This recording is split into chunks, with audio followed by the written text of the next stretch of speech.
Bismillahirrahmanirrahim. Alhamdulillahirabbil alamin. Assalatu wassalamu ala sayyidina Muhammadin wa ala alihi wa sahbihi ajma'in. Qala al-muallif rahimahullah wa nafa'ana bi ulumihi fid dharain amin. Bismillahirrahmanirrahim. Babul i'rabi. Al-i'rabu taghyiru awakhiril kalimi. I'rab itu ialah perubahan akhir kalimat li ikhtilafil awamilid dakhilati 'alaiha, karena adanya perbedaan amil yang masuk kepadanya itu kalimat, lafzan atau takdiran, baik pada lafaznya atau pada takdirnya. Wa aqsamuhu arba'atun, dan macam-macam i'rab itu ada 4. Raf'un wa nasbun wa khafdun wa jazmun. Ada rafa', nasab, khafat, dan juga jazam. Jadi ini pembahasan tentang i'rab ya. Itu tadi terjemahannya. Apa itu i'rab? I'rab itu adalah perubahan akhir kalimat. Perubahan akhir kalimat. Kenapa berubah-ubah? Karena berbeda-beda amil yang masuk kepada itu kalimat ya. Perubahannya itu pada lafaz atau pada takdirnya nanti. Lalu i'rab itu ada 4, atau perubahannya itu ada 4 macam ya. Pertama rafa', kedua nasab, ketiga khafat, dan keempat jazam.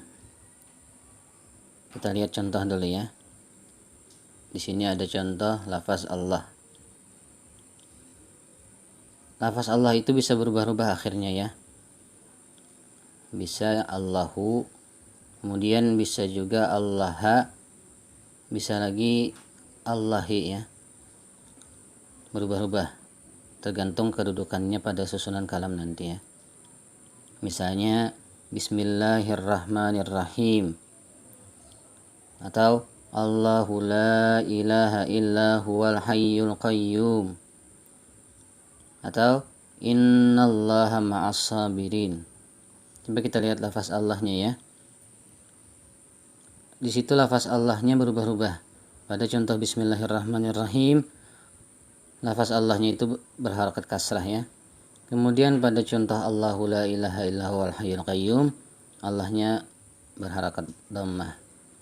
Pada contoh innallaha ma'as sabirin, Allahnya berharakat fathah ya. Berubah-ubah.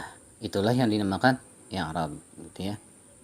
Perubahan akhir kalimat dengan sebab amil-amil yang masuk. Lalu pada contoh Bismillahirrahmanirrahim kita lihat. Lafaz Allahnya itu berharakat kasrah ya. Ini i'rabnya khafat namanya. Khafat dengan tanda kasrah. Kenapa? Karena lafaz Allah itu menjadi mudhaf ilaih, makanya dia berbaris di bawah ya. Lalu apa yang menyebabkan ia berbaris di bawah? Yang menyebabkan lafaz Allah pada contoh bismillah tadi itu adalah amilnya ya. Yang menyebabkan dia berbaris di bawah itu adalah amilnya. Di sini amilnya adalah bismi ini ya. Lalu pada contoh Allahu la ilaha illa huwal hayyul qayyum. Pada contoh ini lafaz Allah itu berharakat dhammah ya. Berharakat dhammah. Kenapa? Karena di sini kedudukan Allah itu menjadi mubtada ya. Mubtada.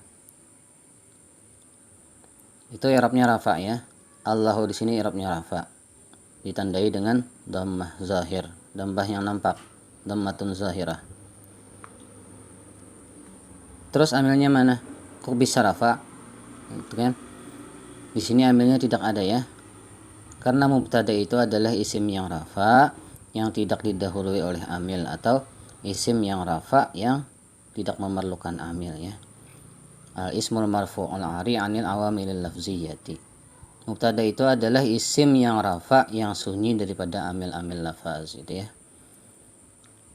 Lalu oleh karena kedudukannya menjadi mubtada, maka ia rafa ya. Rafa'nya dengan tanda dhammah, dhammah yang nampak jelas di akhir lafaznya itu ya. Allahu gitu.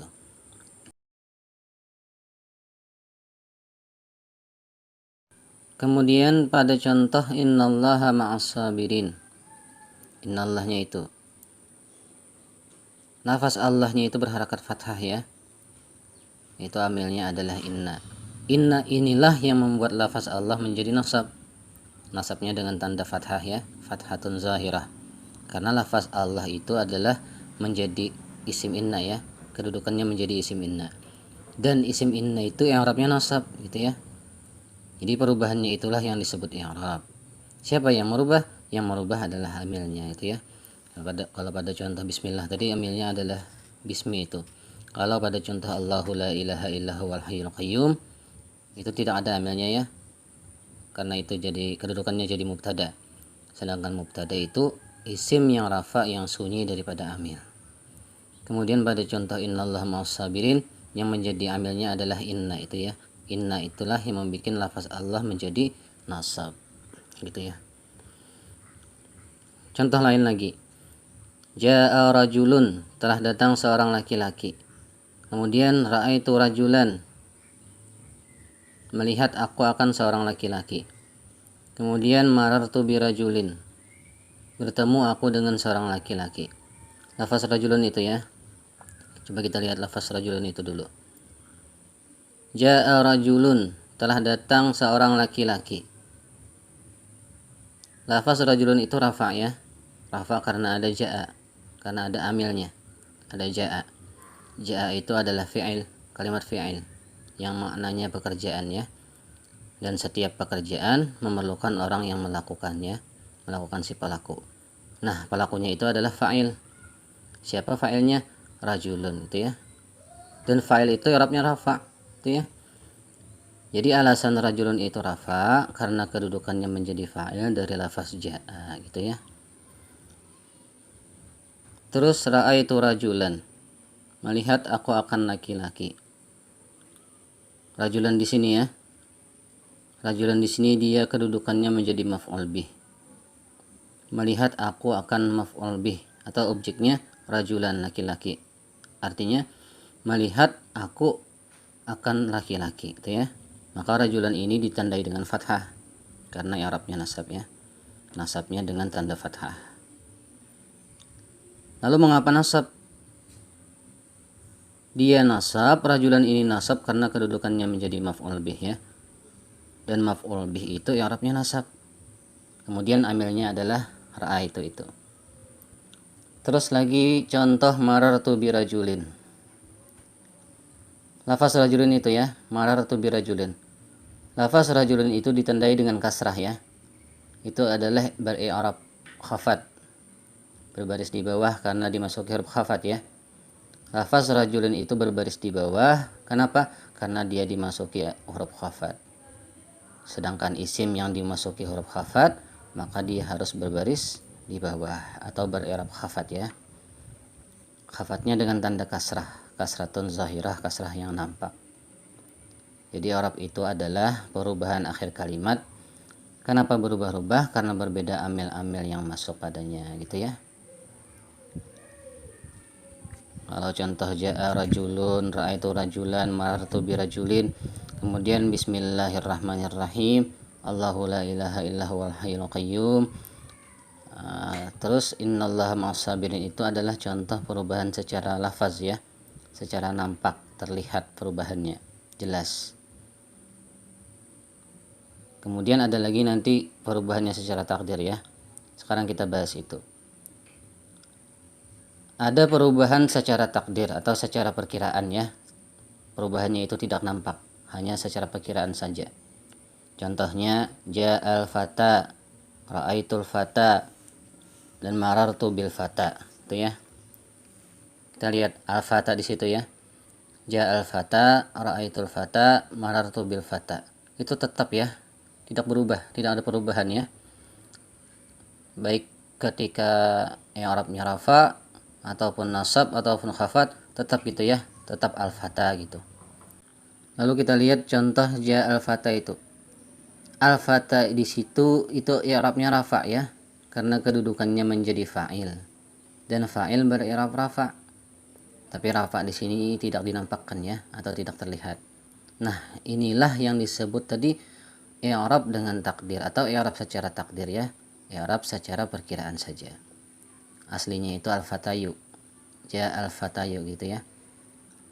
Terus kenapa dilafazkan dengan al-fata tidak dengan fatayu? Kalau dilafazkan dengan fatayu itu berat bagi orang Arab ya, thiqal mereka, berat, susah mereka mengucapkannya. Jadi mereka cukup mengucapkan ja'al fata gitu saja ya. Ra'aitul fata, marartu bil fata. Berat, susah bagi mereka. Makanya ya-nya itu tidak dinampakkan ya.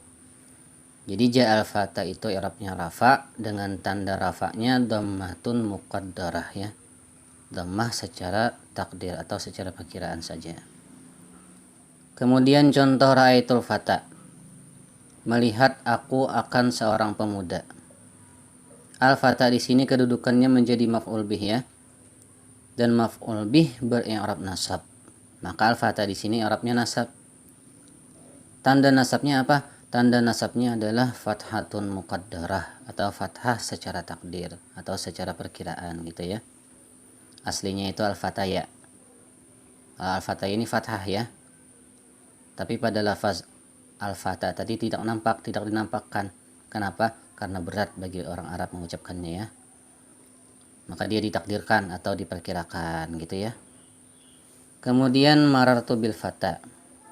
Aku bertemu dengan seorang pemuda. Ini i'rabnya khafat ya, bil fata ini.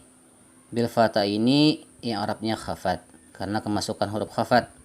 Bi itu ya, itu huruf khafatnya. Setiap isim yang dimasuki huruf khafat maka i'rabnya khafat ya. I'rabnya khafat juga. Terus apa tanda khafatnya?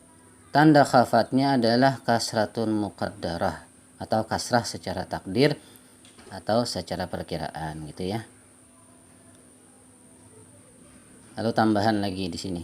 Ja'al fata, ra'aitul fata, dan marartu bil fata ini adalah isim maksur ya. Isim maksur.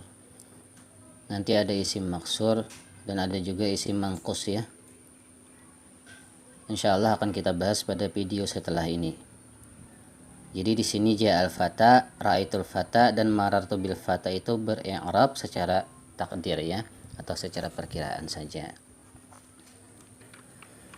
Kemudian macam-macam i'rab. Seperti di matan tadi sudah disebutkan bahwa macam-macam i'rab itu ada 4 ya.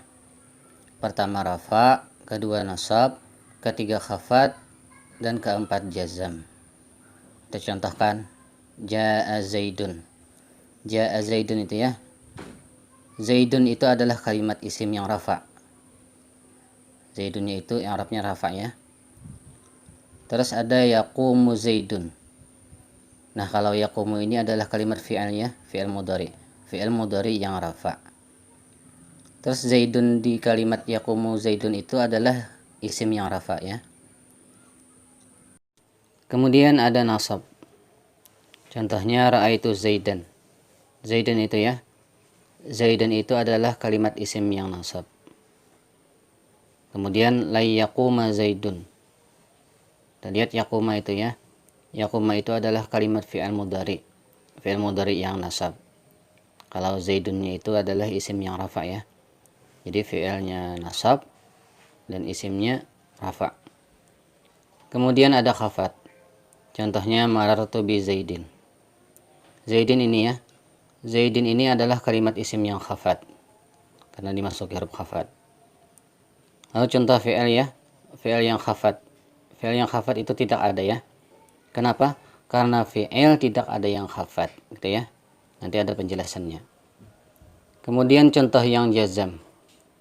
Yang jazam ini hanya fi'il ya. Kalau isim tidak ada. Khusus hanya fi'il saja. Contohnya lam yaqum zaidun. Yaqum itu ya. Yaqum ini adalah kalimat fi'il. Kalimat fi'il yang jazam. Kalau untuk isim tidak ada ya. Karena isim tidak bisa jazam atau tidak mau beri'rab jazam gitu ya. Mudah-mudahan dapat dipahami. Wallahu a'lam bishawab.